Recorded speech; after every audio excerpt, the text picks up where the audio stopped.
For today's video guys, papunta tayo sa ating opisina. Ang problema, baha pa. Hi guys! Welcome to my YouTube channel at kung bago ka pa lang sa aking YouTube channel, don't forget to subscribe!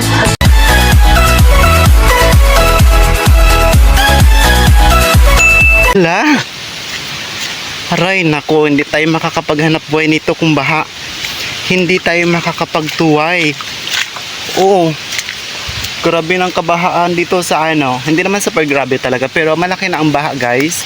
And ngayon ito, palaki pa ito yung baha sa atin kasi mahangin pa at maulap-ulap pa, kaya expected na maglaki pa ang tubig. So anong gagawin? Lilipat na lang tayo sa ibang destinasyon para kumita ng pera. Pag sa Katunggan tayo ngayon sa ating opisina, hindi tayo kikita, so let's move, maghahanap tayo ng ibang paraan. Kung hindi tayo kikita doon, malamang mag-iiba tayo, mag-change topic tayo, mag-change direction tayo. Hanap tayo ng panibagong mapagkakitaan natin dito ng hindi tayo lumulusong sa baha. Kasi pag magtutuway tayo today, baka wala tayong makuha kasi nga ganun na, baha talaga yung Katunggan, baha din yung mga ilog.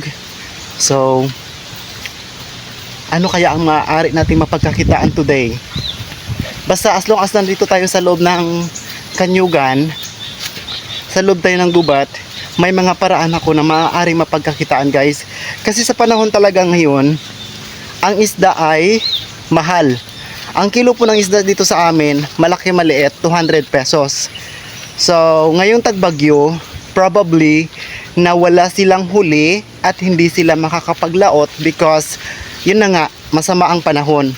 Kaya magte-take advance tayo na sa ganitong masama ang panahon, kailangan gumawa tayo ng paraan or maiba ang ating paninda na magiging patok, kasi hirap ang mga tao ngayon sa ulam. Ang mga tao ngayon hindi na magdidilata, could be noodles o di kaya mga gulay.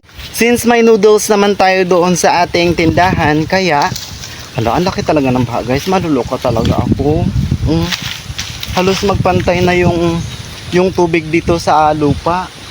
Pag umulan pa ngayon, actually masama pa ang panahon pero pag umulan pa talaga ngayon, lubog na naman ang Palawan. Madito tayo kahit na lubog, basta may paninda tayo, may bigas tayo, we have anything we need, ay buhay ang lola nyo, diba? So dito tayo, lulusong tayo ng baha guys, tatawid tayo, tingnan natin kung ano yun. Naku baya, nandito nakalusong na tayo sa baha. Kailangan talaga kasi natin kumita kahit tagbaha. May pangarap tayo hindi tayo pwedeng maubusan ng mapagkakitaan. Oh my goodness, ang laki ng baha. Sana okay lang. Malalim ito guys, oh my goodness. Hala, takot ako. Wait, doon na lang ako sa kabila magdaan. Ay, nakatakot. Nakakatakot. So dito guys, meron na ako nakita kaagad na pwede nating mapagkakitaan. O diba? Napaka-diskarte talaga ng inyong lola, promise. Wait lang, ilagay natin yung balde natin. Meron tayong bagbag dito sa harap, lalagyan ng ating cellphone.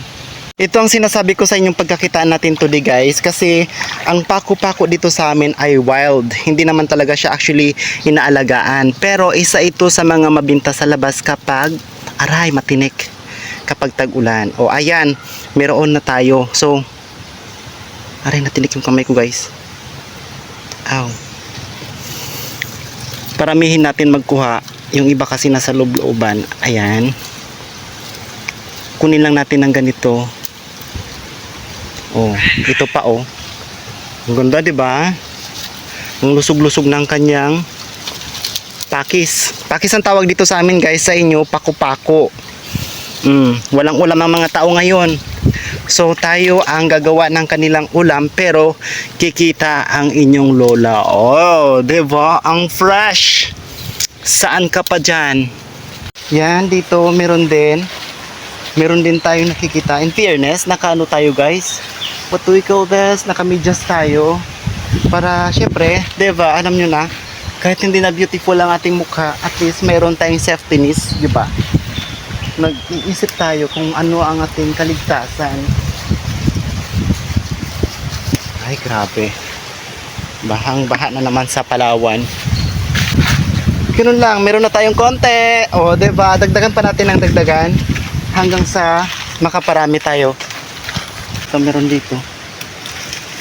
Ito, nakakuha tayo isa. Yan, dito pa. Saan pa ba yung nakita ko kanina? Hirap kasi ang mga tao ngayon sa ulam. Kaya ikaw naman, mag-iisip ka kung paano mo sila mabibigyan ng ulam pero kikita ka dahil.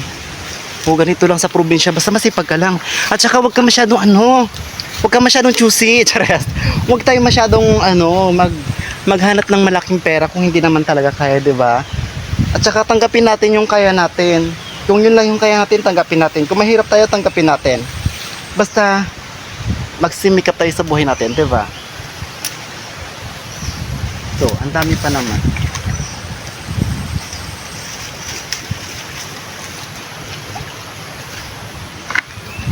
Ganun, dito tayo guys.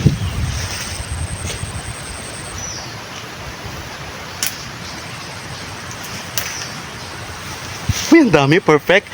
Ang swerte ko ngayon today. O, 'di ba ngayon today, nakakaloka ka tuloy. Heto na ang ating mga pako-pako. Tumutubo lang ito talaga sila guys sa gubat. O, 'di ba? Ang ano niya, ang sustansya niya.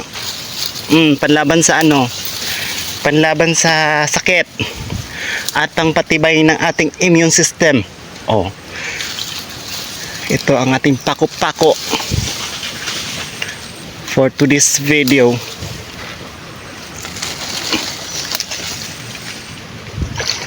Ang dami dami nating pera guys. Ito talaga tumutubo talaga sila kapag ganito tag-ulan.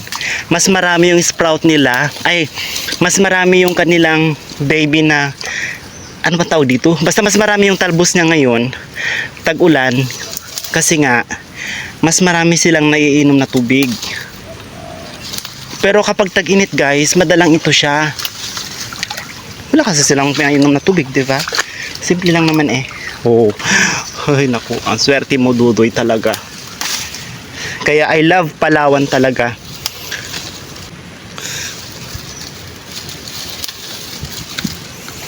Sige lang, paramihin natin guys. Hirap sila sa ulam ngayon. Wes.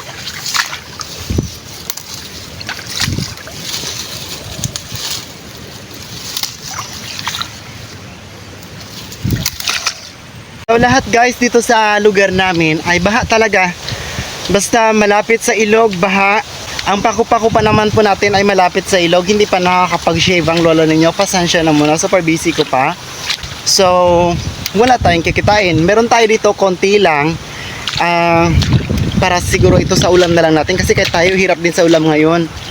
Kaya ang gagawin natin, mag plan B tayo. Yes, ang plan B natin, since masama ang panahon for today's video, ay mag-aalimasag tayo. Kasi doon ngayon sa dagat ay malabo pero hindi siya masyadong maalon, or kung maalon man it's okay kasi meron naman tayong pangkuha ng alimasag. Kaya gagawin natin ang plan B. So ang gagawin natin ngayon, maghahanap muna tayo ng pamain para meron tayong pang huli ng alimasag. Nandito na tayo sa bahay, nakapamili na tayo ng isda. 'Di ba? Instead na ulamin natin, ipangpapain natin sa alimasag guys. Ang kailangan na natin, of course, tagtarin itong mga isda na to according ayon sa kanilang laki. Dito guys, ganito lang kalalaki. Ito yung isda na ganito, kahit hindi na masyadong matigas ang balat niya, basta't alimasag lang, pwede na. Pero guys, sa alimango, yung ganitong klaseng isda ay hindi pwede kasi pag kinagat nila to, madaling maputol or madaling nilang makuha. Isa.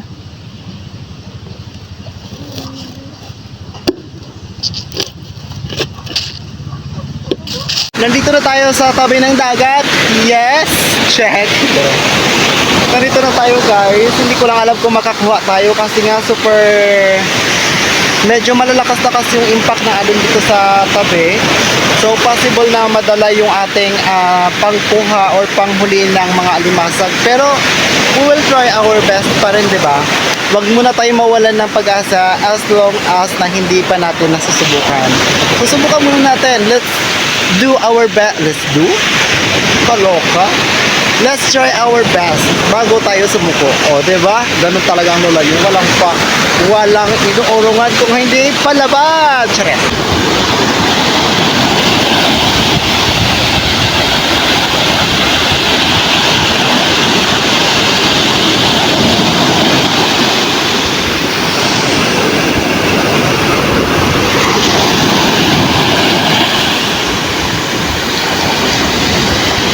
Natatakot, feeling ko may baya guys. May baya ang product ko.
Wala pa rin. Maghintay pa tayo ng ilang mga minuto pa. Kaya muna, nakakapagod yung alon guys, promise. Tayong nakuha kahit na isa. Wala nga, di ba? Meron bang isa sa wala? Nakakaloka ang lola ninyo, guys. Well, hindi pa rin tapos ang ating journey. Meron pa tayong paggabi kaya wala pang sukan. But for today's video, magpapaalam muna po ako sa inyo ng Asin Zero. Pero we still have a hope, di ba? Meron pa tayong panggabi. Kaya, kung bago pa lang po kayo sa aking YouTube channel, huwag niyo na kalimutang mag-subscribe. Bye guys!